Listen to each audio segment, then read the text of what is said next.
Hello friends, my name is Roshni Bhatt और आप देख रहे हैं मेरी चैनल रोशनी भट्ट। ओके, तो welcome to my all friends. Today I will discuss about that detail study of that urea cycle by that step wise. Okay, तो urea cycle is a 5 step process, we know that. Okay, तो 5 step की हम detail study देखने वाले हैं इस video में। तो पूरा वीडियो देखिएगा और अगले वीडियो में मैंने उसका ब्रीफ इंट्रोडक्शन दिया था, तो ये वीडियो और वो वीडियो भी देख लेना। ओके, तो let us start. First of all, step 1 process.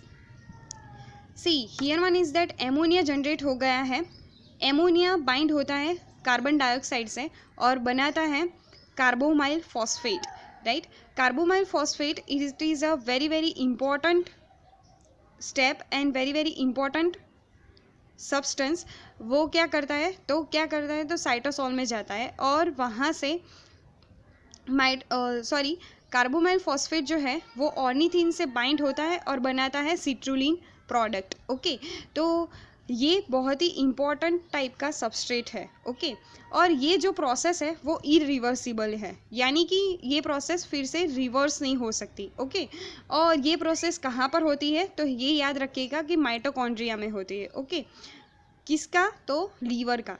Okay, तो स्टार्ट करते हैं हम कि एमोनिया से कार्बोमाइल फॉस्फेट बन गया bye the help of carbamoyl phosphate synthase enzymes के थ्रू, यानी कि CPS1 एंजाइम इसमें पार्टीशन करता है। ओके, CPS1 एंजाइम क्या है तो CPS1 एंजाइम जो है वो माइटोकॉन्ड्रिया में पाया जाता है और वो क्या करता है तो कार्बोमाइल फॉस्फेट सिंथेसिस में मदद करता है, यानी कि प्रोटीन सिंथेसिस में इसका बहुत बड़ा रोल है।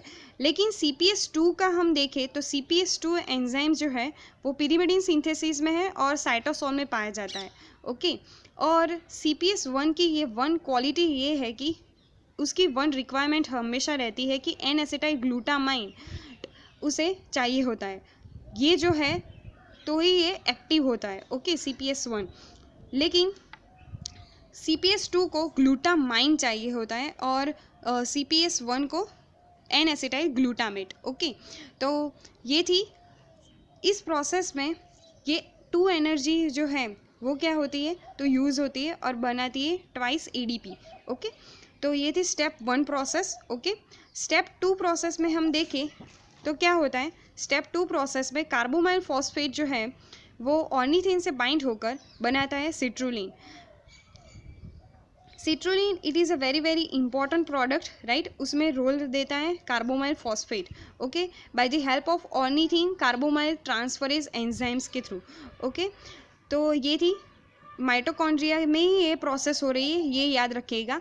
सिट्रुलिन फिर से जाता है, अब कन्वर्ट होता है और पास आउट होता है इन साइटोसोल में और सिट्रुलिन बनाता है argininosuccinate by the help of argininosuccinate synthase enzymes के थ्रू। ओके, और इस स्टेप में मज़े की बात ये है कि ATP जो है वो डायरेक्टली AMP में कन्वर्ट होती है, यानी कि एडिनोसाइन मोनोफॉस्फेट में डायरेक्ट कन्वर्ट हो जाती है और साथ ही साथ यहाँ पर एस्पार्टेट भी बनता है। ओके, तो aspartate it is a one type of that amino acid, right, acidic amino acid. यहाँ पर क्या होता है तो ATP की यूजेस हो रही है, लेकिन ट्वाइस फॉस्फेट जब टूटे तभी आर्जिनिनोसस्किनेट का निर्माण होगा। ओके, तो ये थी third step process. Fourth step में क्या होता है तो फोर्थ स्टेप में argininosuscinate it is converted that fumarate and arginine. We know that fumarate is a one type of intermediate product of that tricarboxyl acid cycle, right. Tricarboxyl acid cycle की ये intermediate product है। Okay, और arginine तो हम जानते हैं कि it is a one type of essential amino acid, उसका बनना बहुत ही ज़रूरी है हमारे शरीर में। तो फ्यूमेरेट क्या करता है तो फ्यूमेरेट यूरिया साइकिल को TCA साइकिल से कनेक्ट करता है। See here one is that fumarate generate हुआ, फ्यूमेरेट का कन्वर्जन हुआ इन मैलेट में, मैलेट ऑक्जेलो एसीटेट में और ऑक्जेलो एसीटेट TCA साइकिल में चला गया। और हम जानते हैं कि TCA साइकिल में भी उसका क्या होगा फिर से 15 ATP यहाँ पर, यानी कि 15 ATP यहाँ पर जनरेट होती है, राइट। और आर्जिनिन तो बनाए हैं। आर्जिनिन क्या करता है तो आर्जिनिन जो है वो वाटर से उसका ब्रेकडाउन होता है bye the help of arginase enzyme and बनाता है यूरिया और ऑर्निथिन। ऑर्निथिन फिर से रीजनरेट हुआ और फिर से यूरिया साइकिल चलने लगेगी। ओके, लेकिन हमारा जो मेन मकसद था कि एमोनिया को यूरिया में कन्वर्ट करना, ये तो पूरा हो गया। ओके, तो यूरिया अब ब्लड स्ट्रीम थ्रू कहाँ जाएगा? किडनी में जाएगा। ओके, और वहाँ से यूरेथ्रा से यूरिन के रूप में बाहर चला जाएगा। तो ये थी 5 स्टेप प्रोसेस। मैंने आपको कंप्लीटली उसकी समझ दे दी। ओके, तो फर्स्ट ऑफ ऑल हम समराइज़ कर देते हैं कि कितनी एटीपी जनरेट हुई, कितनी एटीपी बनी। ओके, तो फर्स्ट ऑफ ऑल अमोनिया जो है CO2 से बाइंड होकर और एस्पार्टेट यहाँ पर ये मेन इंटरमीडिएट प्रोडक्ट है। ओके, और यहाँ से वो निकल कर क्या बनाता है? यूरिया और फ्यूमेरेट। ओके, तो ये थी समराइज वाला formula. Okay, first of all first step में क्या होता है? हमने देखा कि जब अमोनिया CO2 से बाइंड होता है तब यहाँ पर 2 ATP यूज़ होती है। तो फर्स्ट स्टेप में हमने 2 ATP यूज़ करी। थर्ड स्टेप में क्या होता है? तो थर्ड स्टेप में भी ATP AMP में कन्वर्ट होता है, यानी कि यहाँ पर 2 फॉस्फेट बॉन्ड ब्रेक डाउन हुए। ओके, यानी कि 2 फॉस्फेट रिलीज़ हुए, तो 4 फॉस्फेट यहाँ पर हमें यूज़ की, यानी कि urea cycle consume 4 high energy phosphate bonds. तो यूरिया साइकिल को 4 हाई एनर्जी फॉस्फेट बॉन्ड चाहिए होता है। ओके, फोर्थ स्टेप में क्या होता है? तो फोर्थ स्टेप में फ्यूमेरेट यूज़ होता है, फ्यूमेरेट बनता है, और फ्यूमेरेट क्या करता है? तो TCA साइकिल में चला जाता है, और TCA साइकिल में चलने जाने से वो क्या बनाता है?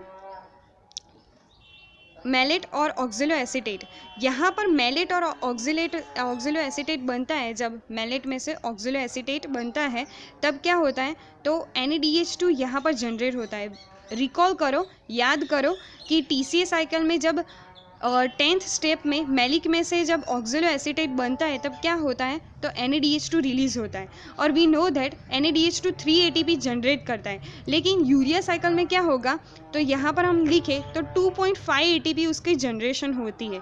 ओके, और हमने यूज़ की 4 high energy bonded energy. Okay, तो 4 हमने ATP यूज़ की और 2.5 ATP हमने मिली, तो नेट कितनी हो गई? 1.5 ATP। ओके, तो आपको समझ में आ रहा होगा कि यूरिया साइकिल हमें कितनी ATP देता है? तो 1.5 ATP। ओके, यहाँ पर मेन मकसद ATP का नहीं है जनरेशन का, मेन मकसद ये है कि एमोनिया को वेरी टॉक्सिक फॉर्म को यूरिया में कन्वर्ट करना। ओके, तो ये याद रखिएगा, यहाँ पर ATP का जनरेशन हमें नहीं चाहिए, लेकिन फिर भी 1.5 ATP हमें मिलती है। और यूरिया साइकिल हमने देखा कि यूरिया साइकिल TCA साइकिल से इंटरलिंकेड है। ओके, तो यूरिया साइकिल को यूरिया बाई साइकिल भी कहा जाता है। ओके, तो ये थी हमारी पूरी की पूरी इंफॉर्मेशन यूरिया साइकिल के बारे में। I hope this video, please like and subscribe my channel. Okay, thank you.